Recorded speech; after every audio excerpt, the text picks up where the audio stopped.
Well, hi guys, it's Nikki here, and welcome back to my channel. I hope you're having an amazing day.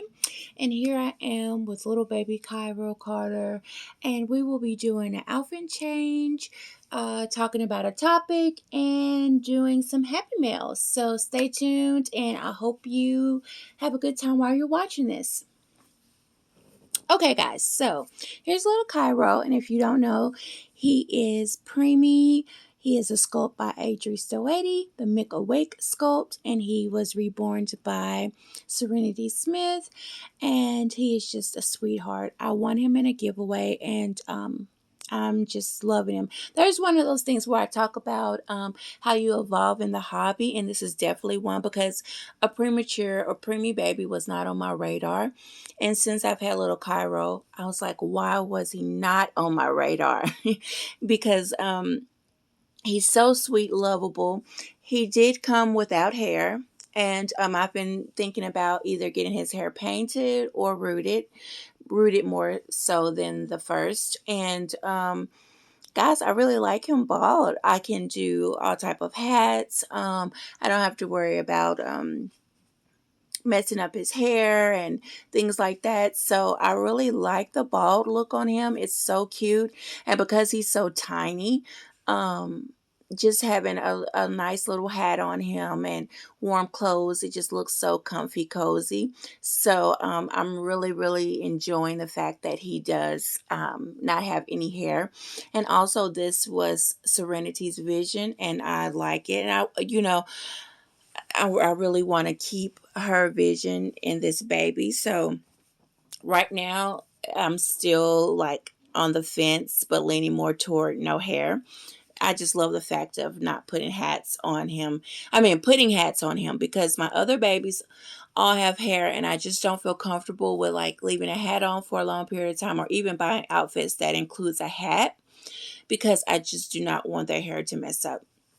But yeah, I'm glad you came today. And today, what I wanted to talk about is cringe moments.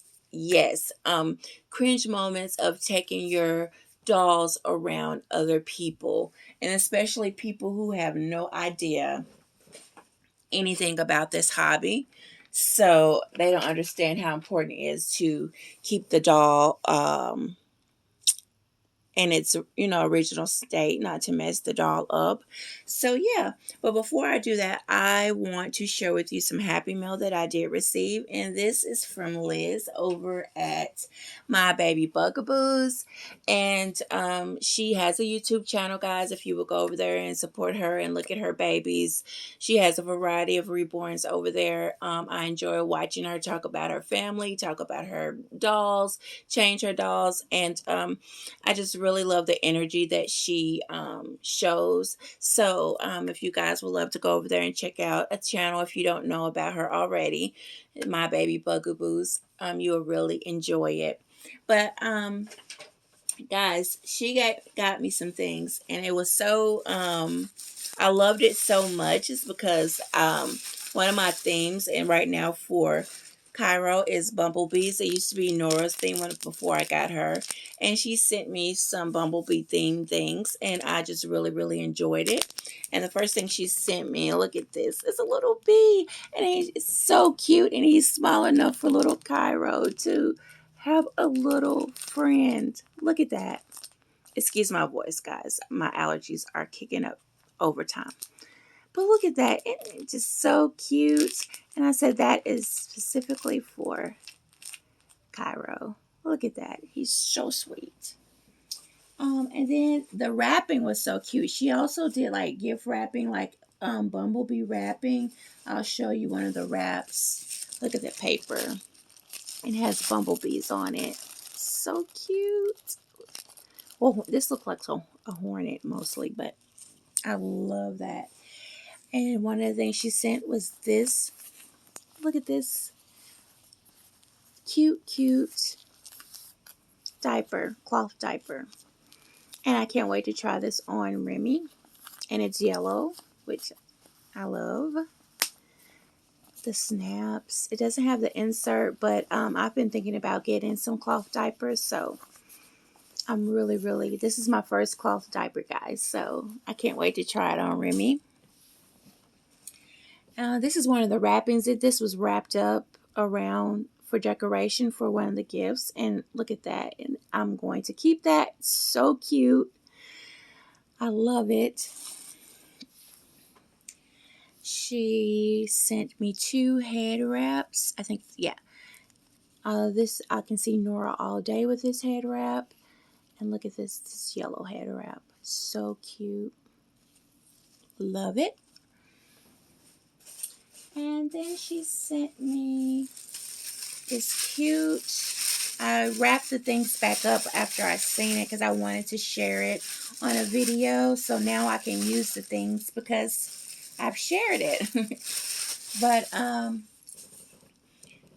want to say she did make this, and it's a pacifier holder, and it's yellows, and this is like a mauvey color to me.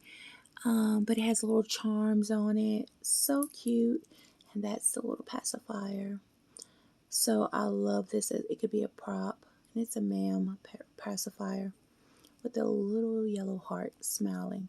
I just really, really enjoyed it. Thank you so much, Liz. I love the gifts. I was so happy to receive it. And the fact that you gave me bumblebees was so sweet.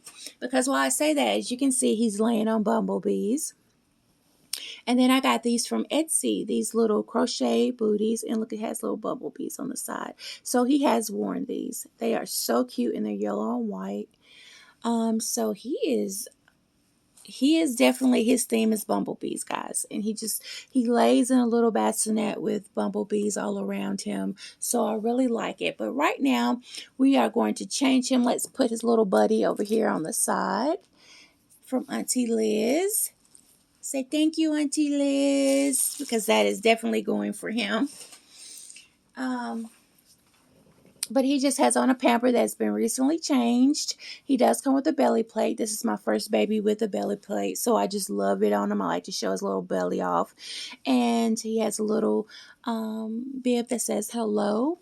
And we're just going to change him into just a little onesie. It's starting to get warm, guys.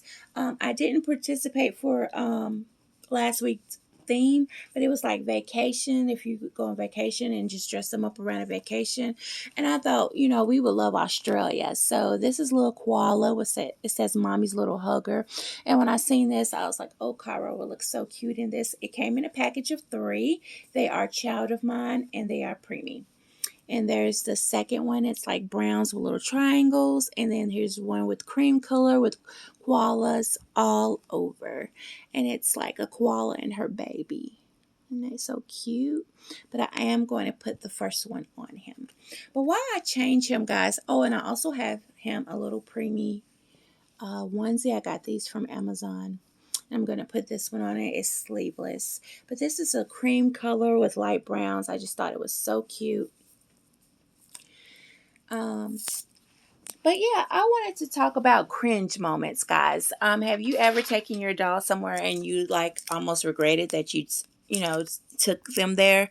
I'm usually a little nervous about taking my dolls around a household that has small children. It's just the fact that, especially if the parents don't understand or know anything about reborns, and they don't tell their child that, be careful, be delicate, because it is a doll. So, children, kids are automatically fascinated with hair. They want to, mess with the hair, mess with the eyes, the nose, and they're poking and prodding. And so that can be a little stressful. I don't know about you, but that is very stressful for me. I've been in that situation a couple of times, and I've always said, how do I deal with that situation? When it comes, because the reason why I say how do you deal with the situation, I gotta put his onesie on, sorry guys. Because if somebody doesn't know about your reborn hobby and you start to explain, they're already looking sort of I won't say skeptical, but quizzical, because you are treating this doll as if it was an actual baby, because you have accessories. They're dressed in little pretty clothes, beautiful clothes. You may have them in a car seat. Depending on the weather, you have them dressed weather related. If it's cold, they're in a little coat and all of that. So at that moment, they're probably already thinking, okay, she is extreme about this doll. So that's one thing you have to look at. But the next thing that you have to look at is the fact that, okay, you have to explain how delicate. So in order for you to protect that doll, like say if I'm holding Cairo, I'm going to have like a white burp cloth over my shoulder to protect his face. And because I don't want anything to happen to his paint. If I have on perfume, if my colors are dark, I don't want to do anything to expose him where I can mess him up. So when you tell someone, if they see you handling this doll like a baby, like you're holding the head, you have a birth cloth or something to protect them, and you explain to them, hey, I got to protect the paint. This doll is very delicate. It's like they just still don't get it. And so that brings about a whole nother thing. And one thing that I have also experienced is the parents saying something like, oh, where do I get one? Sorry, guys. Where do I get one? I want to get my 2-year-old or 3-year-old this. And I'm thinking, man, if you're willing to spend that type of money, for them to mess it up with, that's your money. But again, like I said, that's another thing where you don't want to really get into pricing, because they look at you crazy if they find out how much you pay for the doll. There he is, guys. There's my sweet boy. There's little Gyro. Say hello, guys. So you don't want to tell them how much you pay for the doll, but telling somebody without complete knowledge how delicate the dolls are can be a little hard, because you want to make sure their hands are clean, they wash their hands. If they're wearing dark clothing, if they put something over it, handle this doll like a baby, because they are very delicate.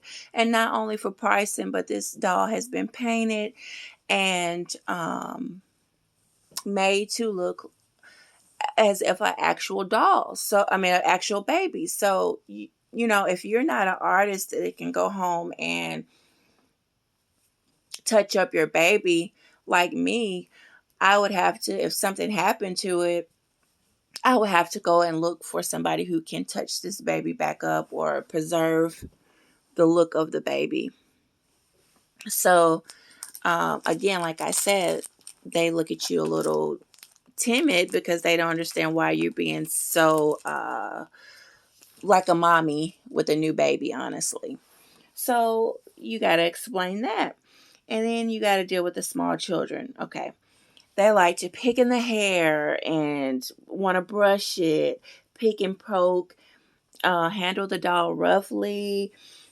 And, a child just get fascinated because it is a doll. So they want to hold it and, touch the mouth, touch the nose and all that. And I'm just sitting there cringing at this point, because I was like, okay, especially if I don't get any support from the parents, like, hey, don't do that because it's so and so, it's so and so, or it's very delicate, it's very expensive, it's art. And if they don't understand that, so then you're watching this baby pick and prod. So at this point, you're trying to think of a nice way to get the baby back without being mean, and like, okay, we're gonna put the baby away so they can rest or whatever. So you're like, what do I say, to them, to like, I don't want you to handle the baby, basically. So I try to avoid situations where I will be around people that have small children, first and foremost.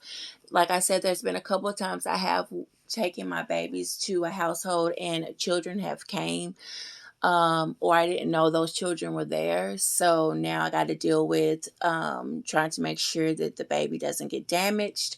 But I try to avoid households with small children.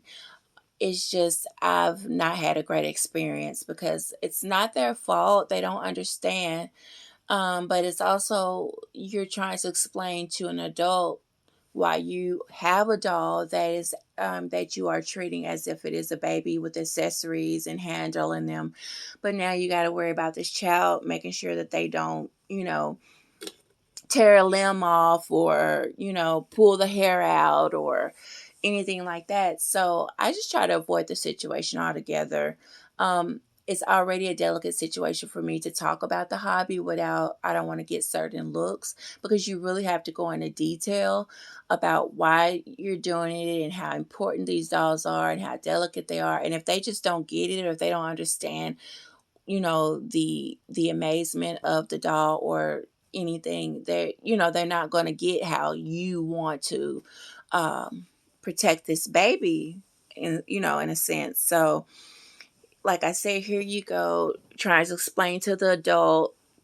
They're fascinated with it, but then they can't understand why this doll needs to be protected. So, and that's another thing you don't want to go into pricing because if somebody doesn't understand the hobby, they're not going to understand the pricing.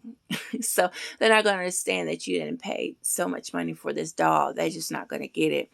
So I feel like if I take my babies around small children, it's not that is my fault.